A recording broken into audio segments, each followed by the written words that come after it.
This is as Joe Biden would say, big blanking deal. The defense in the Diddy case has said that when they take the case over from prosecutors, which should happen in the next couple of days, they will need 1 or 2 days, and that's it.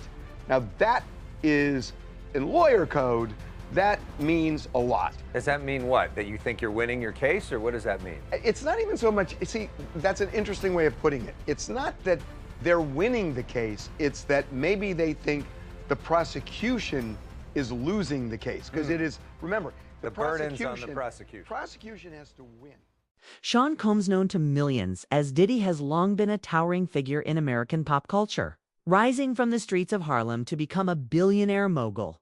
He built an empire that redefined hip-hop, entrepreneurship, and fame itself.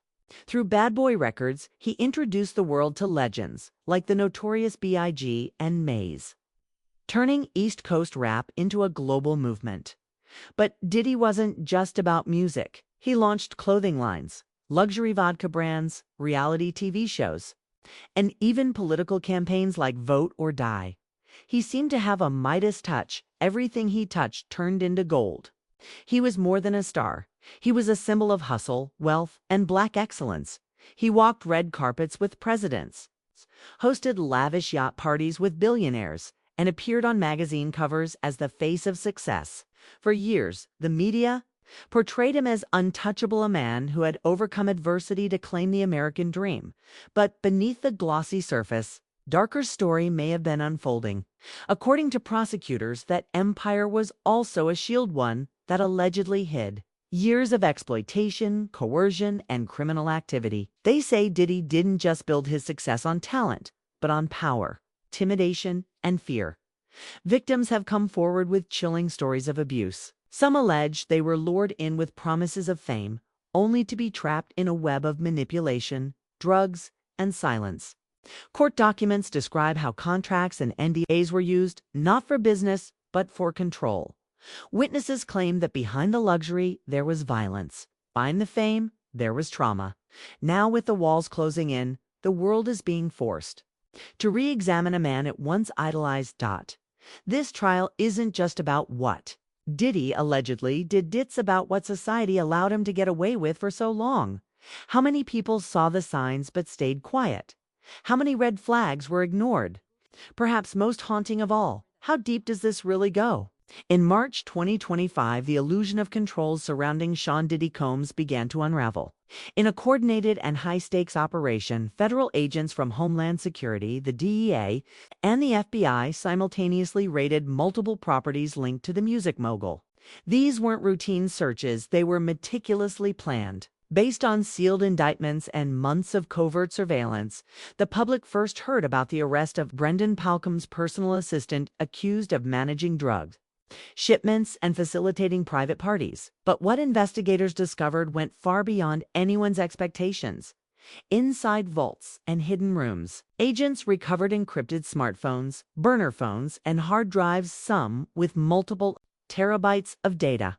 But what raised eyebrows wasn't just the volume of tech. It was how these items were stored in safes, behind false walls, and in areas shielded from surveillance systems. Folders were marked with aliases. Some were locked behind biometric encryption. Others were labeled with disturbing codenames, allegedly tied to specific victims or events. Within those drives, sources say investigators found photos and videos depicting what some victims had described as freak-off events, private gatherings steeped in luxury, but reportedly marred by manipulation, intoxication, and the absence of consent.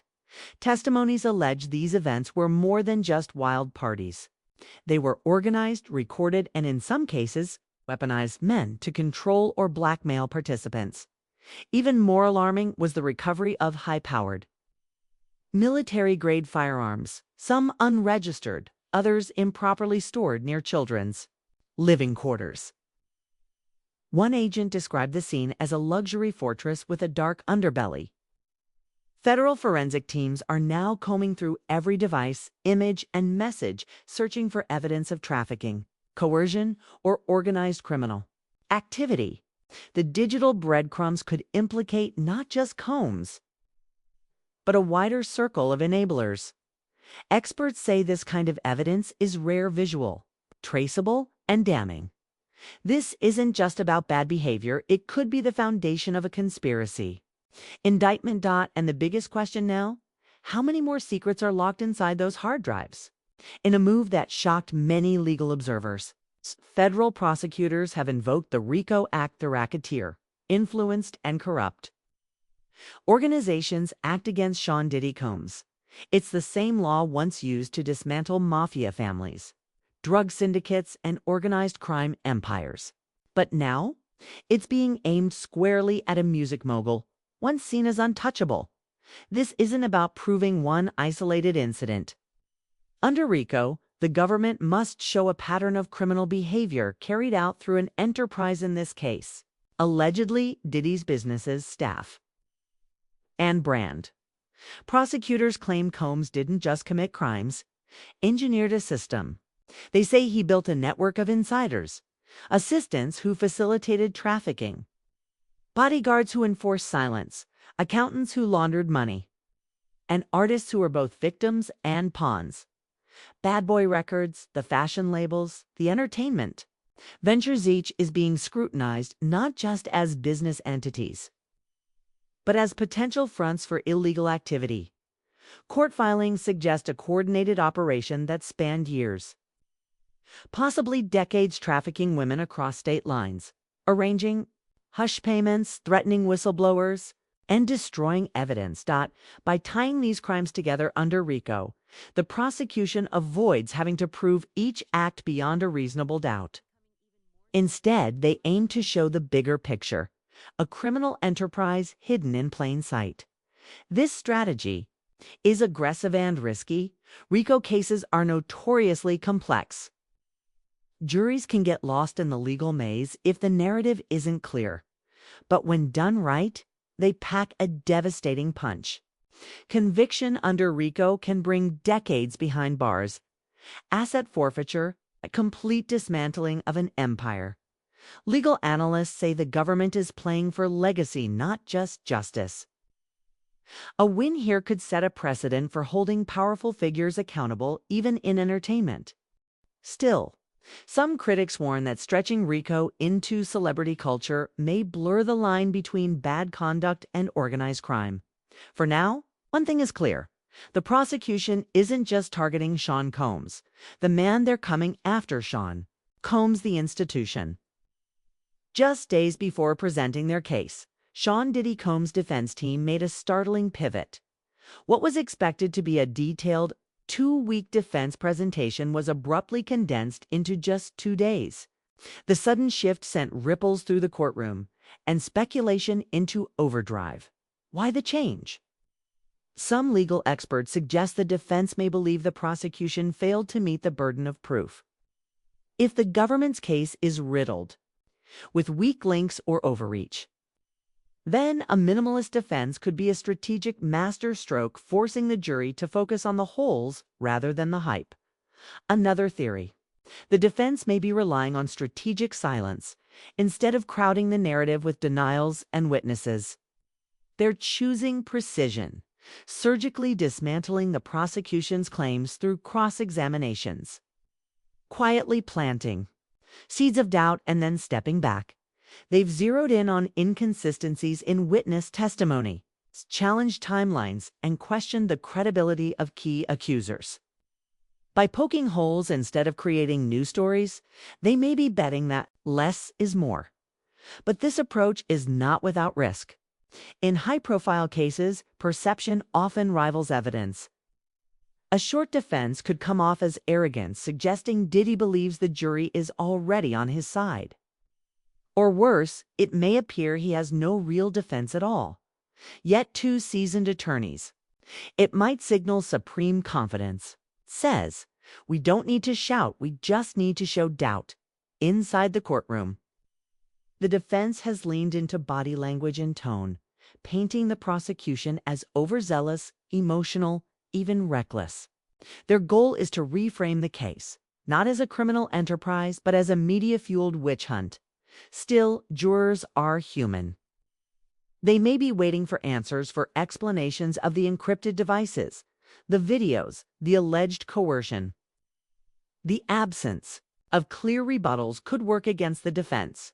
Ultimately, the defense's gamble hinges on one legal truth: in federal court, the government must prove guilt beyond a reasonable doubt. The defense doesn't have to prove innocence, they just have to leave questions.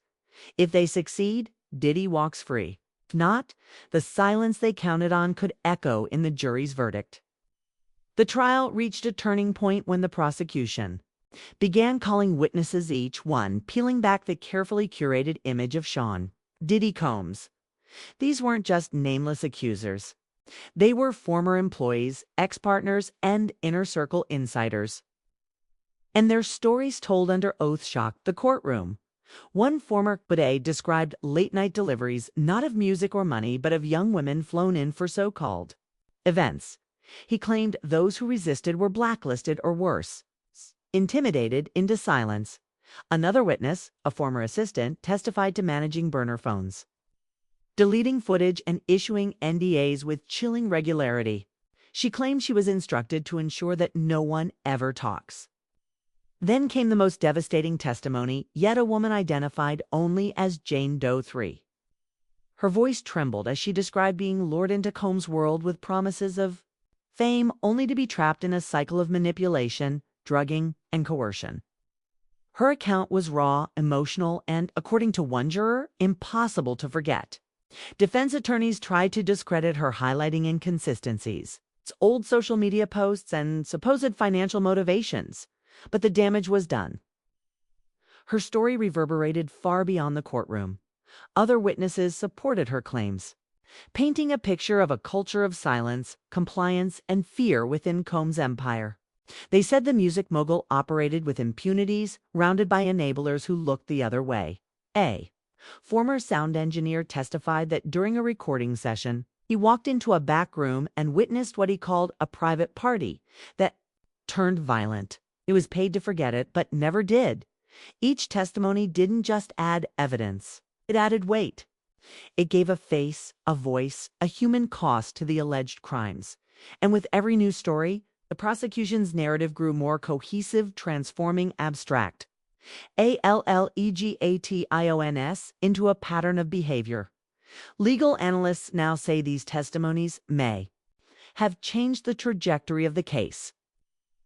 Because while files and devices can be debated, human emotion, real pain sticks with jurors. In this case, the witnesses may be the prosecution's most powerful evidence yet.